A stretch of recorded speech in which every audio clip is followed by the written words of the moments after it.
The deal was made in the back corner of the dusty spur saloon, where the smoke hung thick as swamp fog and every table carried its own share of secrets. Ethan Crowley had been nursing a whiskey that tasted like kerosene when old man Westcott slid into the chair across from him. The man's beard was yellow with tobacco, his eyes bleary from decades of cheap drink and sun, and his hands shook just enough to let the coins in his pocket rattle whenever he moved. He pulled out a folded deed, slapped it on the table like it was a card in a poker game, and rasped, $5. Boy, that's all it takes. $5 and you own yourself a ranch. Ethan chuckled at first, thinking the man had lost his senses, but Westcott's eyes had that mean glint, a half-daring, half-desperate eye that told him this wasn't a joke. The saloon crowd had quieted some, watching, waiting, because in towns like Tombstone everybody liked this spectacle, especially if it smelled of ruin.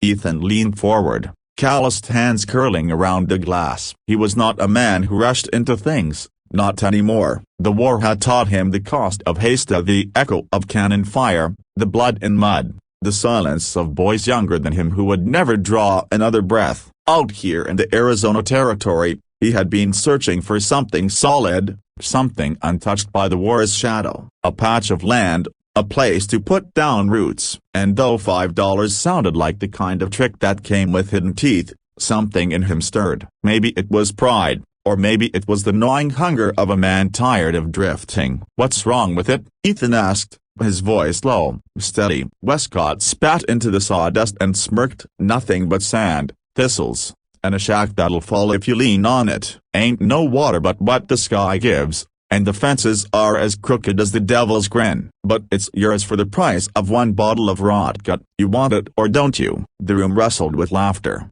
the kind that cuts sharp, and Ethan felt the weight of eyes on his back. $5 wasn't much, but money was tight, and even a fool knew no man sold good land so cheap. Yet he found his fingers reaching to the inside of his coat, where a few folded bills waited. He set them on the table slow, like drawing a card, and Westcott's grin widened as he swept them up. The deed was shoved across, ink faded but words still binding, the signature already scrawled at the bottom. Ethan pressed his own mark beside it. A silence fell then, the kind that carries judgment. When he stood, the room seemed smaller, heavier with smoke. Some men smirked, others shook their heads, and one voice muttered loud enough for him to hear, "Bought himself a curse." He did. Ethan didn't bother to answer. He had bought and paid, and come morning, he would see what $5 had bought him. The ride out of Tombstone was long, the desert stretching wide, cruel, and endless under a bleeding sunset. His horse,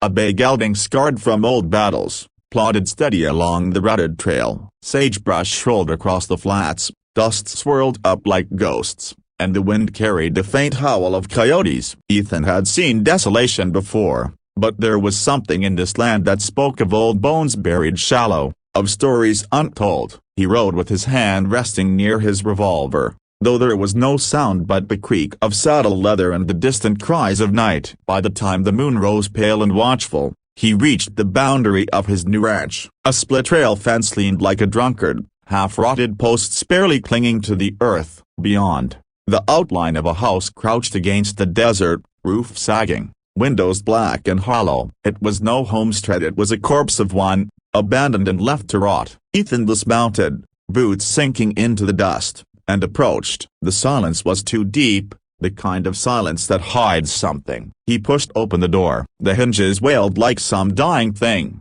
and the stench hit him at once. Sweet, foul, clinging. His stomach turned, but he stepped inside. The floor groaned beneath his weight, dust thick on every surface, cobwebs like lace strung across corners. But it wasn't the decay of the house long empty that froze him in his tracks. It was the sight above him. From the rafters hung two figures. Girls, Apache girls, young, barely grown into womanhood, their skin gray and death, their black hair trailing like shadows, their feet dangled above the floor, toes pointed toward eternity, and their dresses, torn and soiled, swayed in the drought that slithered through the broken walls. Ethan's chest tightened, his breath catching sharp, because death was no stranger, but this was cruelty sharpened to a point. For a moment, The world narrowed to the creak of rope and the pounding of his heart. His hand shook as he drew his knife and cut them down, one at a time, lowering them gentle to the floorboards. Their bodies were stiff, their faces gaunt, but he brushed the hair from their eyes like he might with a sister or a daughter, whispering a prayer he wasn't sure God would hear. War had hardened him, yes, but not so much that the sight of murdered children didn't strike deep. The fire in his belly came then, slow and searing. Who had done this? Why had Westcott sold the land for scraps? Grinning like a man glad to be rid of something heavy. Ethan rose, jaw tight, fists clenched, and though the desert wind moaned outside like mourning spirits, he made himself a promise: he would find the truth buried in this land, and he would see it reckoned with.